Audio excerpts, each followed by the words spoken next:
Hey guys, it is Candace Owens, the founder of socialautopsy.com. We have gotten so many comments, questions, and concerns written in about our database from some of the articles that ran about it, as well as some of the social media work we've been doing trying to spread the word, and we figured, why not get it all in one spot and do a live FAQ? I guess it's technically not live, but you know what I mean.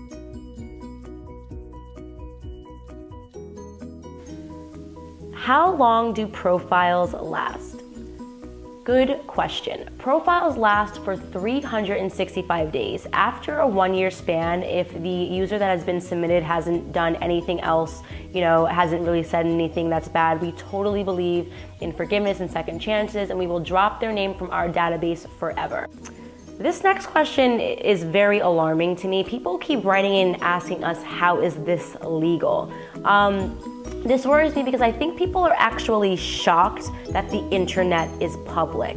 That's the best way that I can answer this question. The internet is public. We are not hacking into your computers or breaking into your houses and stealing hard drives. You guys are putting all this information out there and we are just aggregating it.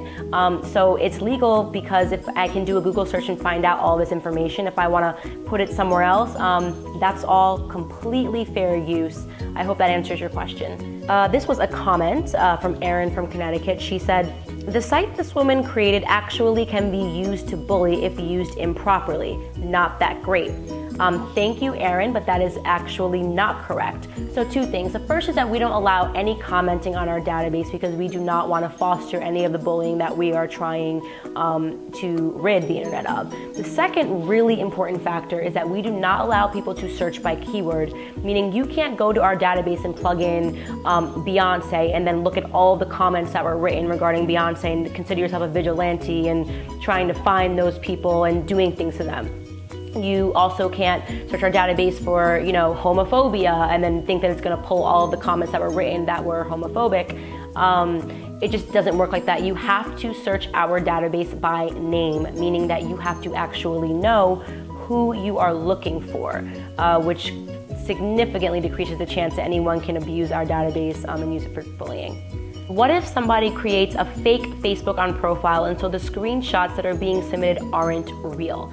That is a fair question. I think that the most obvious way to answer that is just to say, if somebody creates a fake Facebook profile pretending to be you, you've got a bigger problem than social autopsy, right? Your first problem is that someone has created a fake profile pretending to be you, which we have seen before. Obviously, we all know what a catfish is in this generation.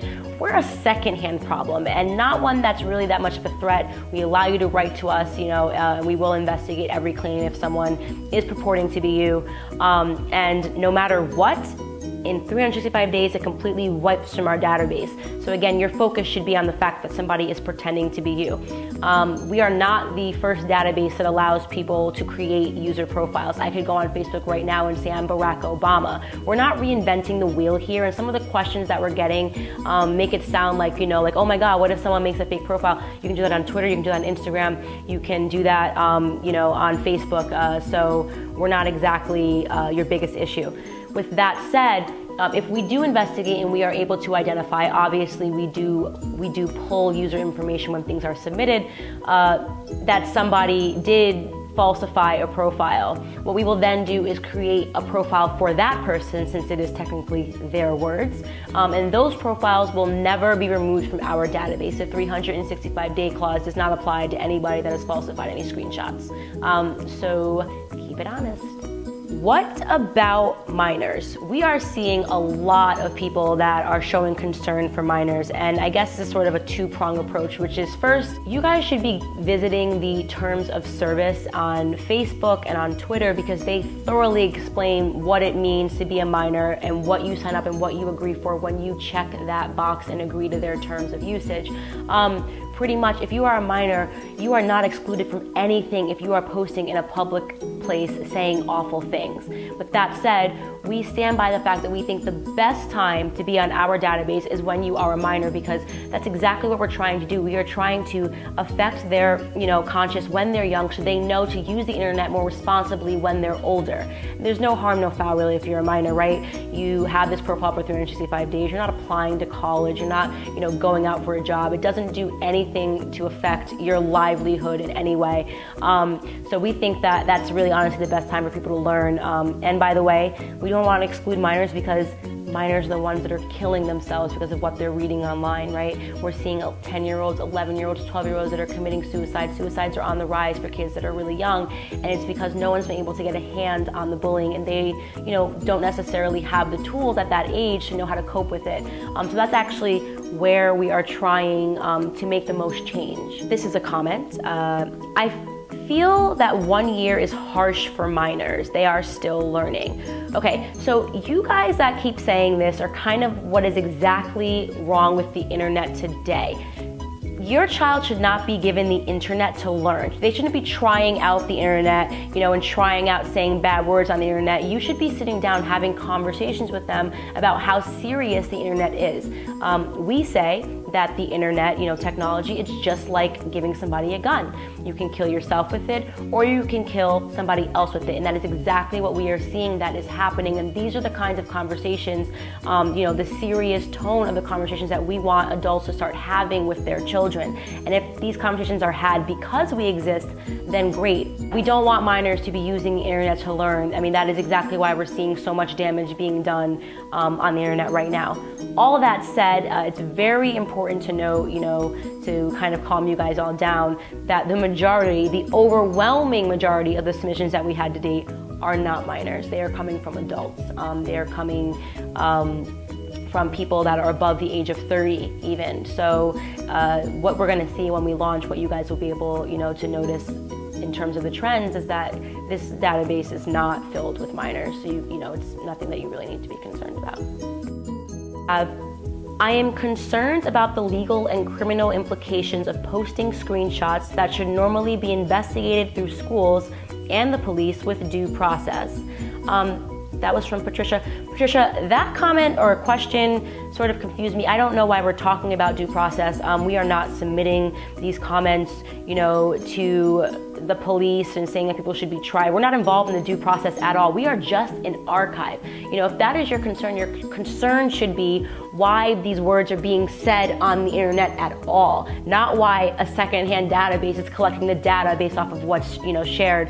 Again, we think that questions like that sort of reveal to us the disconnect that people have between the internet and the words that are being said on the internet versus real life, and it's it's a little bit alarming.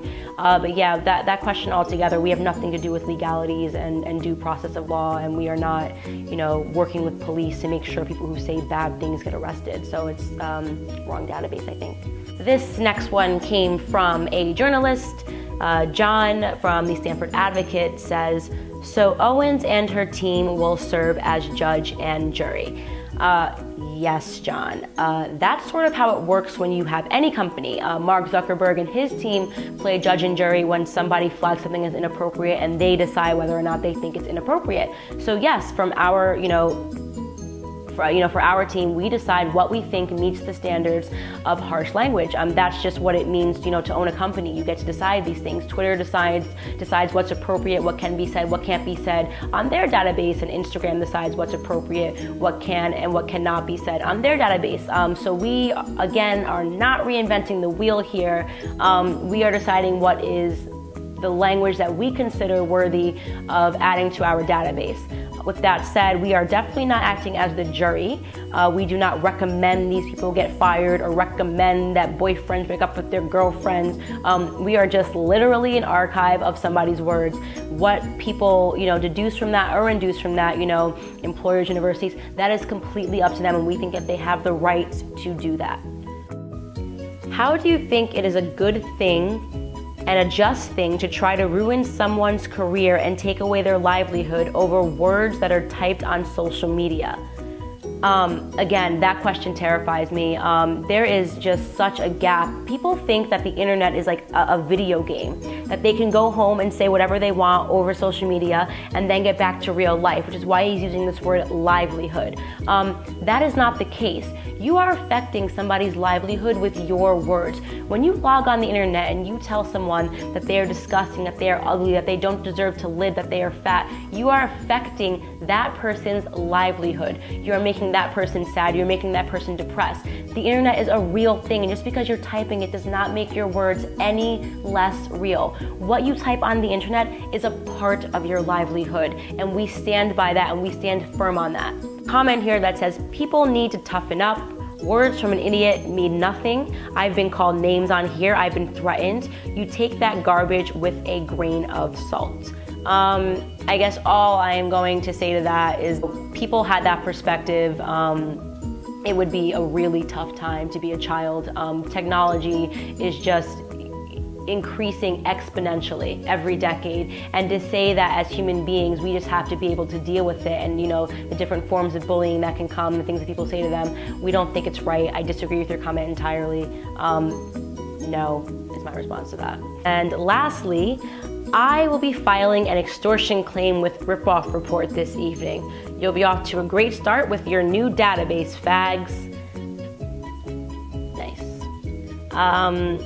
Good luck. And most importantly, we definitely think that you should look up the word extortion before you do that. You guys have a great day and stay up to date on social autopsy updates. And be nice. Just be nice on the internet. It's really easy. You don't have to worry about this if you're just nice.